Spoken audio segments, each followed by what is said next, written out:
that Earth is being surrounded by the layer of atmosphere till the level of around 300 kilometers. तो क्या air का भी कुछ wait होता है? हाँ, नहीं होता है? Definitely होता है, because the atmosphere, the air, different gases in it, they also have weight. So will they also put pressure on us? Yes, they do put pressure on the surface of the earth as well as on the bodies or objects which are there on the surface of the earth. Yes, so air, air which is there around the earth is also putting the pressure, and we call that pressure as atmospheric pressure. Now, when it is there, so much of pressure, so much of air is there, why can't we feel that pressure? सोचा है कभी? Air pressure है, atmospheric pressure continuously हमारे body पर है, but हमें feel क्यों नहीं हो रहा है?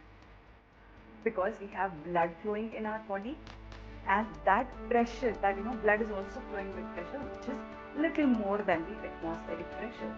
तो वो जो atmospheric pressure है वो cancel out हो जाता है और हमें ऐसा कुछ heavy feel नहीं होता that we are carrying something on our shoulders. Now some consequences, ये atmospheric pressure कहाँ पे काम कर रहा है, कहाँ पे act हो रहा है? आपने बोला कि है तो सही, but दिख नहीं रहा, उसका इफेक्ट कहाँ दिख रहा है?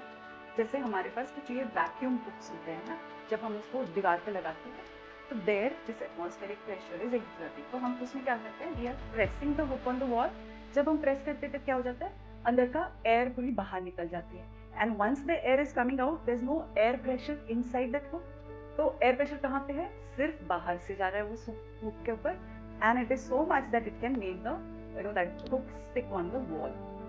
So this is one consequence. जैसे मैंने आपको ये बताया था, yes, I was having juice from the can, from the jar. That is also because on the liquid, जो भी आपका जूस है, लिक्विड है, जो ग्लास में है या जार में है, उसके ऊपर एटमॉस्फेरिक प्रेशर एक्ट कर रहा है. तो जब हम स्ट्रॉ से कुछ पीते हैं तो पहले हम उसकी एयर निकाल लेते हैं ना, we take the air in, तो उसमें क्या हो गया? डिफरेंस इन द प्रेशर हो गया, और एटमॉस्फेरिक प्रेशर वो लिक्विड को प्रेस करके it will send it in the straw. That's how we are able to sip anything, drink anything from the straw. This is how atmospheric pressure works.